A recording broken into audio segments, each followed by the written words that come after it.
Hello friends, स्वागत है आपका वाईपी एजुकेशन ट्रिक चैनल पर। तो दोस्तों, इस वीडियो में हम बात करेंगे यूपी डीएलएड प्रथम सेमेस्टर 2022 के प्रश्न पत्र को लेकर। ठीक है, पूरा प्रश्न पत्र हम इस वीडियो में सॉल्व करेंगे। तो आपको बताना चाहेंगे कि आप हमारे चैनल पे नए हैं या अभी तक आपने हमारे चैनल को सब्सक्राइब नहीं करा है तो आप नीचे रेड करके सब्सक्राइब बटन पे क्लिक कर लें और बराबर में बेल आइकन की घंटी है उसको भी प्रेस कर लें। इससे क्या होगा कि जब भी हम कोई भी वीडियो अपलोड करेंगे तो उसका नोटिफिकेशन सबसे पहले आपके पास पहुँच जाएगा। ये देखिए, प्रथम सेमेस्टर का पेपर है, ये 2022 का है, संस्कृत विषय है।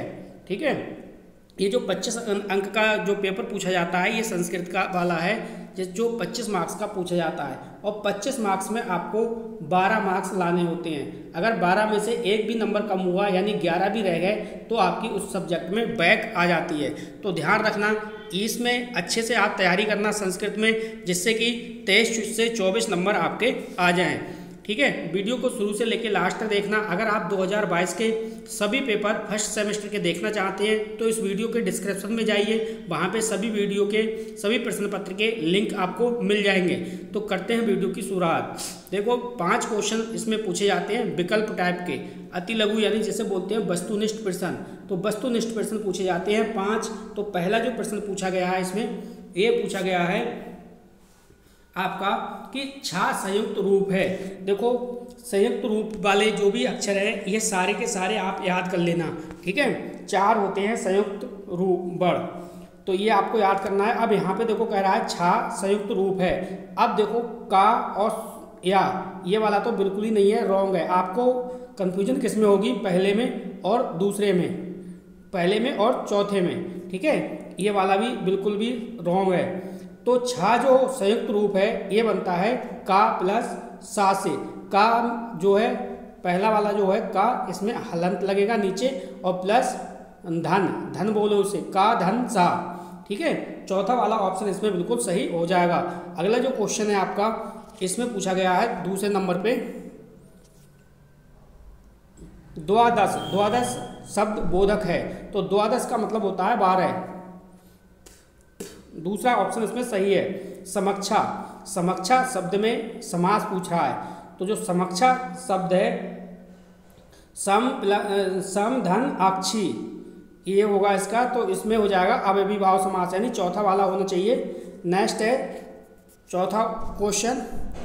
चौथा क्वेश्चन में पूछा गया था ऊपर जाता है। ऊपर जाता है के लिए संस्कृत में क्रिया प्रयुक्त होती है, तो ऊपर जाता है इसके में हो जाएगा आपका उद्गच्छति, उद्गच्छति। ये वाला थर्ड वाला ऑप्शन इसका बिल्कुल सही था।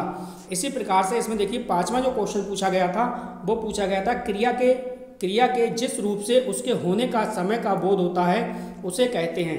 क्रिया के जिस रूप से उसके होने का समय का बोध होता है तो उसे क्या कहते हैं। देखो, हिंदी में तो कहते हैं काल, ये किसी बच्चे ने लगाया है, ये गलत लगाया है। हिंदी में बोलते हैं काल और इंग्लिश वो संस्कृत में बोलते हैं लकार। ठीक है, और इंग्लिश में टेंस। तो इस प्रकार से ध्यान रखना है, लकार इसका राइट आंसर था। तो ये 5 विकल्प थे जो आपके सामने हैं, ये 5 पूछे गए थे 2022 के पेपर में। अब देखो यहाँ पे अति लघु क्वेश्चन कौन से पूछे गए थे, तो ये भी आपको ध्यान रखना है। अति लघु क्वेश्चन आपके कौन कौन से पूछे गए थे उनको देखते हैं। देखो, यहाँ पे पूछा गया था लिंग के 3 प्रकार बताओ। तो आपको बता दें, लिंग के संस्कृत में 3 प्रकार होते हैं, पुल्लिंग, स्त्रीलिंग और नपुंसकलिंग। ठीक है, ये 3 प्रकार आपको ध्यान रखने हैं। अगला पूछा गया था इसमें 2 पशु और 2 पक्षियों के नाम। तो आराम से संस्कृत में आप 2 पशु और 2 पक्षियों के नाम लिख सकते थे। जैसे अगर मैं कहूँ, आप लिख देते पशुओं में, आप लिख देते घोड़ा। घोड़ा को क्या बोलते हैं, असबा। घोड़ा को क्या बोलते हैं, असबा। आप इतना ये वाला लिख सकते थे, या लिख सकते थे आप नेबला। नेबला को बोलते हैं नकुला। या लिख सकते थे बकरा, बकरा को अजा। ठीक है, बकरी, बकरी को भी लिख सकते हैं, बकरा को भी लिख सकते हैं। ठीक है, कोई भी आप पशु लिख दो। ठीक है, अगर आपको बंदर का आता है तो आप बंदर का लिख दो बांद्रा। खरगोश का आता है तो खरगोश का लिख सकते हैं आप सस्का, कोई भी आप लिख सकते हो यहाँ पे। इसी प्रकार से इसमें देखो 2 पक्षी पूछे थे, तो पक्षी में आप कुछ भी लिख सकते थे। उल्लू के लिख देते, पक्षी क्या है, उल्लू। उल्लू का क्या हो जाएगा, उल्लका। उल्लू का जो हो जाएगा वो क्या हो जाएगा, उल्लका। उल्लका माने उल्लू। ठीक है, कबूतर, कबूतर का क्या हो जाएगा, कबूतर का हो जाएगा कपोता। तो कपोता, कबूतर का भी लिख सकते थे आप। ठीक, इसी प्रकार से उसका हंस का लिख सकते थे, हंस को बोलते हैं मराला, बाज, सेन, कौआ, कॉक, कौका, ये लिख सकते थे आप। जैसे कौआ होता है, कौआ को क्या बोलते हैं, काक और विसर्ग, इस प्रकार से लिख सकते थे। तो अगला जो क्वेश्चन है 8वां क्वेश्चन, 8वां क्वेश्चन है आपका फलेन शब्द का विभक्ति एवं वचन बताइए। तो देखो जिसने भी ये पेपर कराया है ना, तृतीया और एक वचन, ये बिल्कुल सही है। फलेन शब्द का विभक्ति जो है वो तृतीया है और वचन जो है एक वचन है। तो आपको पेपर में कैसे लिखना था, आपको लिखना था विभक्ति, विभक्ति के आगे डैश लिखना था और लिखना था तृतीय, ठीक है। इसी प्रकार वचन डैश एक वचन, क्या हो जाएगा, एक वचन। अगला जो 9वां क्वेश्चन था इसमें, रमा शब्द सप्तमी विभक्ति बहुवचन रूप लिखिए। तो इसमें ये लिखा है रमासु, ये बिल्कुल सही है। इसका आंसर हो जाएगा रमासु। बहुवचन पूछा था रमा का, तो रमा का बहुवचन हो जाता है रमासु, ठीक है। 9 क्वेश्चन आपने पढ़ लिए। अब देखते हैं अगला क्वेश्चन क्या है। देखिए वीडियो आपको अच्छी लगती है तो वीडियो को सभी दोस्तों को अपने शेयर करिए, इसकी लिंक को सभी दोस्तों को शेयर कर दीजिए ताकि सभी बच्चों तक ये पेपर पहुंच जाए। नेक्स्ट है उदिष्टित जागृत। देखो उदिष्टित जागृत प्राय बारन बोधत का हिंदी में अर्थ लिखिए। तो देखो इसका आपको अर्थ लिखना था, ठीक है। ये जो लाइन है इसका आपको क्या लिखना था, अर्थ लिखना था। तो इसका अर्थ देखो उत्तिष्ठ, इसका मतलब है उठो, जागृत जागो, और बारन बोधत, देखो इसका पूरा मैं समझा रहा हूँ आपको एक लाइन में। इसका आप ऐसे करके लिख सकते थे, उठो जागो और जानकर यदि जो श्रेष्ठ पुरुष है उसके साथ में ज्ञान को प्राप्त करो, ये आप लिख देते आराम से। नेक्स्ट है चाहिए के अर्थ में कौन सा लकार प्रयुक्त होगा है। तो चाहिए के अर्थ में जो लकार है वो विदलेट, कौन सा, विदलेट, ये वाला आंसर सही हो जाएगा। अगला देखो, अब देखो अतिलघु क्वेश्चन। तो अतिलघु क्वेश्चन किस प्रकार से बनते हैं ये मैं आपको बता दे रहा हूँ, लेकिन इसका सॉल्यूशन आपको अगर देंगे तो काफ़ी लंबी वीडियो हो जाएगी, ठीक है। तो इसमें जो मेन होंगे सोल्यूशन टाइप देने के लायक वो मैं दे दूंगा, और जो लंबे टाइप के होंगे वो नहीं। तो देखो 1 से 10 तक की गिनती संस्कृत में लिखिए। देखो गिनती आपको रट्टा मान लो, गिनती 1 से 50 तक आपको आनी चाहिए। गिनती 100% पेपर में पूछी जाएगी आपसे इस बार भी।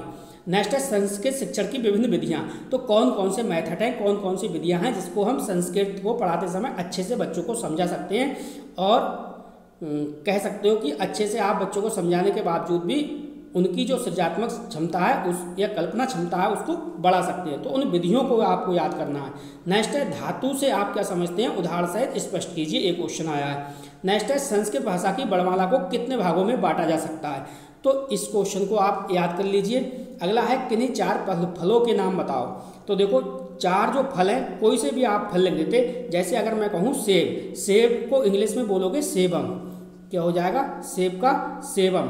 अगर मैं कहूँ जामुन, तो जामुन का क्या हो जाएगा संस्कृत में, जामुन का हो जाएगा जम्मू, क्या हो जाएगा, जम्बू, जम्बू नहीं जम्बू, ठीक है, छोटू की लगेगी, 1 मिनट। जामुन का क्या हो जाएगा, जम्बू, इस प्रकार से, ठीक है। अगर मैं अंगूर की बात करूं तो अंगूर का हो जाएगा दाक्षरा। अगर मैं तरबूज की बात करूं या सिंगाड़ा की बात करूं तो तरबूज का होता है कालिंदम, सिंगाड़ा का सिंगारकम। इसी प्रकार से बहुत सारे फल थे, आप कोई से भी लिख सकते हो, ठीक है। अब देखो यहाँ पे अगला जो क्वेश्चन आपसे पूछा गया है, ये क्वेश्चन पूछा गया है संस्कृत में ऑडियो वीडियो क्लिप का महत्व क्या है। अगर आप बच्चों को ऑडियो के माध्यम से पढ़ा रहे हो या फिर वीडियो क्लिप के माध्यम से पढ़ा रहे हो तो संस्कृत के शिक्षण में इसका महत्व क्या है, तो महत्व अपने शब्दों में आपको समझाना था। अब देखो यहाँ पे 18वां क्वेश्चन क्या कह रहा है, संस्कृत में अनुवाद कीजिए।